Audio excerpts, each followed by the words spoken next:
Welcome to NEET book एलएमऑज botany में cell the unit of life का 5th lecture है। इसमें आपको शॉर्ट में रिवीजन करवाया जाता है।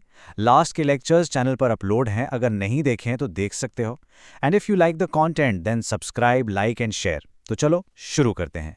आज के इस एक्सप्लेनर में हम फटाफट इन 5 टॉपिक्स को मास्टर करेंगे। Membrane study, lipids, proteins, the famous fluid mosaic model और आखिर में मेम्ब्रेन फंक्शंस। बहुत इजी होने वाला है, तो अपना पूरा फोकस यहां रखना। Number 1, membrane study and RBCs. पता तो चले इसकी डिस्कवरी हुई कैसे थी। तो देखो, सेल मेम्ब्रेन की एकदम डिटेल्ड एनालिसिस ना 1950s के बाद ही पॉसिबल हो पाई। क्यों? क्योंकि तब इलेक्ट्रॉन माइक्रोस्कोप पिक्चर में आ चुका था। इन्हीं माइक्रोस्कोप्स ने कंफर्म किया कि मेम्ब्रेन सेलेक्टिवली परमेबल होती है। लेकिन यहाँ एक बड़ा सवाल है। केमिकल स्टडीज के लिए साइंटिस्ट ने स्पेसिफिकली मैच्योर मैमेलियन आरबीसीज को ही क्यों चुना? रीजन एक्चुअली बहुत सिंपल है। एक नॉर्मल लिवर सेल को इमेजिन करो। उसमें न्यूक्लियस है, बहुत सारे ऑर्गेनेल्स हैं। अगर आप उसे तोड़ोगे तो सारी की सारी मेम्ब्रेन्स मिक्स हो जाएंगी और आपका सैंपल कंप्लीटली कंटामिनेट हो जाएगा। अब दूसरी तरफ मैच्योर मैमेलियन आरबीसी को देखो। ना न्यूक्लियस, ना कोई ऑर्गेनेल्स, लिटरली एकदम खाली। इसे फ्रैगमेंट करने पर 100% प्योर मेम्ब्रेन मिलती है। इसीलिए इसको गोस्ट सेल भी कहते हैं और ये केमिकल स्टडीज के लिए एकदम परफेक्ट फिट है। तुम नोट्स के लिए अपने मेन पॉइंट्स लॉक कर लो। मेम्ब्रेन स्टडी 1950s के बाद पीक पर आई। गोस्ट सेल्स यानी मैच्योर आरबीसीज स्टडी के लिए बेस्ट है, क्योंकि जीरो ऑर्गेनेल्स का मतलब है zero contamination. Okay, moving on to section 2, lipids and the bilayer. अब देखते हैं ये मेम्ब्रेन आखिर बनी किस चीज से है। आप किसी भी सेल मेम्ब्रेन को उठा लो, उसमें प्राइमरीली लिपिड्स और प्रोटीन्स ही मिलेंगे। और लिपिड में भी सबसे अबंडेंट कौन सा है? फॉस्फोलिपिड्स। एक और मजेदार फैक्ट बताऊं, चाहे आउटर सेल मेम्ब्रेन हो या किसी इंटरनल ऑर्गेनेल की मेम्ब्रेन, उनका basic lipid and protein recipe completely same होता है। इस फॉस्फोलिपिड की एनाटॉमी को ना एक सैंडविच की तरह सोचो। एक साइड इसका हेड है जो पोलर होता है, इसमें चार्ज्ड फॉस्फेट मॉलिक्यूल्स होते हैं और ये हाइड्रोफिलिक यानी वाटर लविंग होता है। दूसरी तरफ इसकी टेल है, ये कंप्लीटली नॉन पोलर हाइड्रोकार्बन से बनी होती है और ये हाइड्रोफोबिक होती है, मतलब लिटरली इसे पानी से डर लगता है। अब प्रॉब्लम ये है कि सेल के अंदर भी पानी है और बाहर भी पानी है, तो ये बेचारी हाइड्रोफोबिक टेल पानी से कैसे बचेगी? इसीलिए मेम्ब्रेन एक बाइलेयर बनाती है। हाइड्रोफिलिक हेड्स सैंडविच की ब्रेड की तरह बाहर पानी की तरफ फेस करते हैं और पानी से डरने वाली हाइड्रोफोबिक टेल्स फिलिंग की तरह आपस में अंदर की तरफ छुप जाती हैं। काफी स्मार्ट डिजाइन है, राइट? एक क्विक समरी यहां। सेल मेम्ब्रेन का मेन बेस फॉस्फोलिपिड्स हैं। हेड पोलर एंड हाइड्रोफिलिक है जो बाहर फेस करता है, और tail non polar end hydrophobic है जो अंदर छुपी होती है, forming a highly protective lipid bilayer. Alright, section 3, types of membrane proteins. Lipid समझ लिए, अब देखते हैं प्रोटीन्स का क्या रोल है इस सब में। हर मेम्ब्रेन में प्रोटीन और लिपिड का रेशो अलग अलग होता है। ये एनसीईआरटी का डेटा हमेशा याद रखना। ह्यूमन आरबीसी में 52% प्रोटीन और 40% लिपिड होता है। इसकी एक सिंपल ट्रिक सुनो। Pro players score 52, lazy players score 40। Pro से प्रोटीन 52%, लेजी से लिपिड 40%।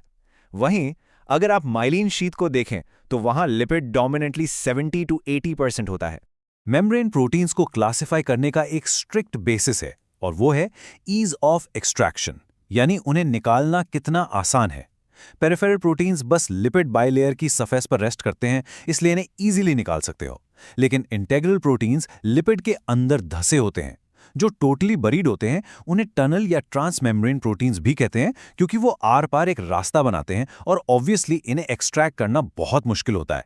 तो मेम्ब्रेन प्रोटीन्स का रैपअप ये है। आरबीसी में 52% protein, 40% lipid. Proteins ease of extraction पर डिवाइड होते हैं। सरफेस वालों को पेरिफेरल और अंदर धसे हुए वालों को इंटेग्रल प्रोटीन्स बोलते हैं। लिपिड्स और प्रोटीन्स दोनों कवर हो गए। अब चलते हैं सेक्शन 4 पर, द फ्लूइड मोज़ेक मॉडल। देखते हैं ये दोनों आपस में असेंबल कैसे होते हैं। 1972 में सिंगर और निकलसन ने ये universally accepted fluid mosaic model propose किया था। इन्होंने बताया कि लिपिड्स एक्चुअली सॉलिड नहीं बल्कि क्वाजी फ्लूइड यानी थोड़े सेमी लिक्विड नेचर के होते हैं। एक रियल लाइफ कंपैरिजन देता हूं। इमेजिन करो एक बड़ा सा समुंदर जिसमें आइसबर्ग्स तैर रहे हैं। यहां वो क्वाजी फ्लूइड सी लिपिड्स का है और उस डेंस समुंदर में प्रोटीन्स उन आइसबर्ग्स की तरह रैंडमली फ्लोट करते रहते हैं। ये मेम्ब्रेन असिमेट्री का कॉन्सेप्ट आपके एग्जाम्स के लिए काफी जरूरी है। कार्बोहाइड्रेट्स जैसे ग्लाइकोप्रोटीन्स या ग्लाइकोलिपिड्स हमेशा मेम्ब्रेन के सिर्फ बाहर वाले हिस्से पर मिलते हैं। सिंपल ट्रिक याद रखना, कार्ब्स आर स्ट्रिक्टली एन आउटरवेयर। इसीलिए मेम्ब्रेन असिमेट्रिकल होती है। और इस फ्लूइडिटी को स्टेबलाइज कौन करता है? Cholesterol. But keep in mind, cholesterol सिर्फ एनिमल सेल्स में मिलता है। अब फ्लूइड मॉडल में आखिर मूवमेंट कैसे होती है? दो तरीके हैं।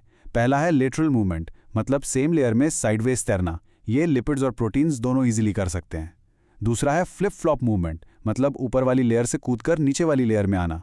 ये सिर्फ लिपिड्स करते हैं, वो भी काफ़ी रेयरली। प्रोटीन्स बिल्कुल नेवर। प्रोटीन्स प्रैक्टिकली इतने हैवी और बल्की होते हैं कि वो फ्लिप फ्लॉप कर ही नहीं सकते। Rapid summary time. 1972 singer and Nicolson. Lipids का क्वासी फ्लूइड समुंदर और प्रोटीन्स के icebergs. Carbs strictly outer surface पर है, मेकिंग इट एसिमेट्रिकल। और ओवरऑल फ्लूइडिटी आती है लैटरल मूवमेंट की वजह से। फाइनली आखिरी सेक्शन पर आते हैं, section 5, functions of cell membrane. इस कॉम्प्लेक्स स्ट्रक्चर का आखिर प्रैक्टिकल यूज क्या है? NCERT स्ट्रिक्टली 5 की फंक्शंस लिस्ट करती है: secretion, endocytosis, cell growth, cell division और इंटरसेल्युलर जंक्शंस बनाना, यानी दो सेल्स को जोड़े रखना। इन सब एक्टिविटीज के लिए मेम्ब्रेन का फ्लूइड होना एब्सोल्यूट जरूरी है। इसके अलावा ट्रांसपोर्ट तो ऑब्वियसली मेन काम है ही, क्योंकि सिलेक्टिवली परमिएबल होने की वजह से यही मेम्ब्रेन डिसाइड करती है कि सेल के अंदर क्या आएगा और क्या बाहर जाएगा। अगर हम इन मेम्ब्रेन डायनामिक्स को एक्शन में देखें तो हमने स्टार्ट में देखा था कि सभी मेम्ब्रेन्स का बेसिक स्ट्रक्चर बेसिकली सिमिलर होता है। इसी का फायदा उठाते हुए वेसिकल्स आसानी से प्लाज्मा मेम्ब्रेन के साथ फ्यूज हो जाते हैं। अगर कोई वेसिकल बाहर से आकर फ्यूज हो और मटेरियल सेल के अंदर लाए तो उसको एंडोसाइटोसिस कहते हैं। और एग्जैक्टली ऑपोजिट, अगर सेल के अंदर से वेसिकल फ्यूज होकर कचरा बाहर फेंकें तो उसे एक्सोसाइटोसिस या सिक्रीशन कहते हैं। तो फंक्शंस का final wrap up. Selectively permeable होने के कारण ये ट्रांसपोर्ट कंट्रोल करती है, सेल ग्रोथ, डिवीजन और कनेक्शंस में हेल्प करती है, और वेसिकल फ्यूजन से एंडोसाइटोसिस और सिक्रीशन आसानी से परफॉर्म करती है। सोचो, अगर अचानक से सेल मेम्ब्रेन अपनी फ्लूइडिटी लूज कर दे और बिल्कुल सॉलिड बन जाए तो सेल के ट्रांसपोर्ट और जिंदा रहने का क्या होगा? इस बारे में थोड़ा सोचना। कमेंट्स में बताओ कैसी लगी वीडियो, और अगर किसी और टॉपिक्स पर वीडियो चाहिए तो कमेंट्स में बताओ। ओके, अपना ख्याल रखना और अच्छे से पढ़ना। सायोनारा।